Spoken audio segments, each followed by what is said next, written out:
Selamat siang, Dek. Perkenalkan saya Dr. Gillian Jabudi Poli hari ini. Hari ini kita akan melakukan pemeriksaan dari nervus 5 cranialis, yaitu trigeminus. Pertama-tama untuk tindakan kali ini dilakukan untuk mengecek apakah ada abnormalitas dari respon sarafnya.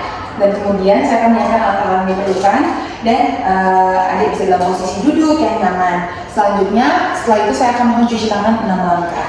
Ini untuk alat yang akan saya gunakan.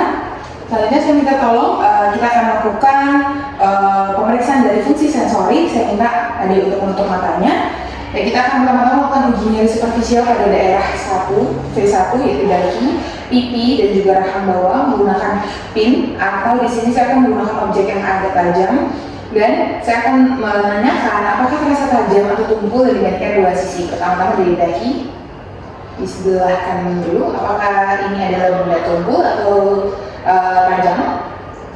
Baik, tumpul ya. Coba di sisi sebelah satunya lagi. Baik. Ini tajam atau tumpul? Tumpul, sudah betul ya. Selanjutnya saya akan melakukan uji temperatur, yaitu di sini saya akan menggunakan ujung area yang dingin dari palu refleks ini. Kemudian saya akan menanyakan suhunya atau temperaturnya di V1, V2, V3 dan kedua sisinya. Untuk di sini V1 dingin, V2, V3 dingin, baik untuk satunya dingin, dingin. Baik, untuk uji temperaturnya sudah, dan selanjutnya ada sentuhan dingin, di mana di sini saya akan melakukan sentuhan secara perlahan-lahan di area dari V1, V2, V3 dan saya minta tolong pada adik kalau misalnya merasakan adanya sentuhan bisa bilang dia ya. Saya akan coba pertama.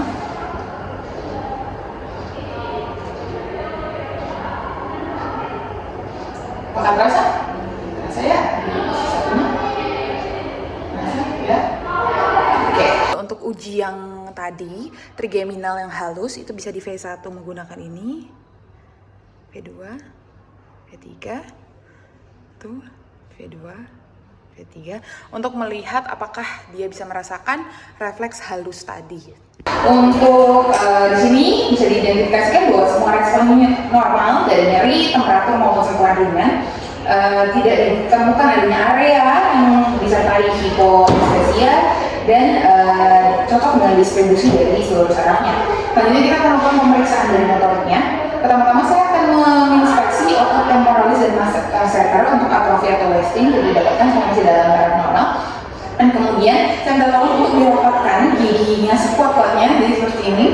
Baik, setelah itu saya akan melakukan palpasi dari otot dari masseter dan temporalis bergantian. Kemudian untuk sisinya juga. Untuk massa dan kekuatan otot bilateralnya normal simetris ya, dua-duanya sama-sama kuat. Dan selanjutnya saya minta tolong adik untuk membuka mulutnya dan menggerakkan rahangnya kanan kiri. Nah, seperti itu. Baik, selanjutnya saya akan melihat apakah ada defisiensi dari rahang yang abnormal dan apakah ada keluhan otot pterigoid lateral berdeviasi ke arah lesi. Di sini semua masih normal, kanan kirinya masih bisa dengan baik ya. Selanjutnya saya akan melakukan pemeriksaan dari refleks kornea, yaitu saya minta tolong kalau misalnya masih menggunakan lensa kontak bisa dilepas, dan sekarang adik bisa dibantu untuk melihat ke atas menjauhi dari saya, dan saya akan menahan kelopak mata dari bawah, bisa dilihat ke atas ya, dia terus ke atas seperti itu, bagus. Selanjutnya saya akan menyentuh kornea dengan ujung kapas mendekati dari sisi yang berlawanan dari luar garis pandang pasien seperti ini. Nah, jika ada refleks berkedip langsung di mata yang disentuh dan juga protesual mata sisi kontralateral, kedua mata akan berkedip. Coba ya. Oke, di sini keduanya ikutan berkedip, di sini juga ikut berkedip. Selanjutnya adalah pemeriksaan dari refleks masseter. Saya minta tolong untuk membuka mulutnya sedikit yang rileks saja, baik sudah seperti ini. Kemudian jari telunjuk kiri dari pemeriksa di garis tengah dagu dari penderita dan diketok dengan palu refleks. Oke. Nah, baik. Jika normal tidak ada reaksi atau reaksi bentuk ringan. Jika ada disc jaw jerk, dapat menunjukkan bahwa adanya pseudobulbar dari palsi, di mana tidak didapatkan di kasus pasien ini. Maka dari itu kita sudah selesai. Saya akan melakukan cuci tangan dan untuk selanjutnya saya akan melakukan dokumentasi dari pemeriksaan. Dan untuk hasilnya, semua dari refleks trigeminalnya masih dalam taraf normal. Baik dari fungsi sensorik, motorik, refleks kornea, refleks masseter, dan semuanya bisa dinyatakan bahwa masih dalam normal. Terima kasih.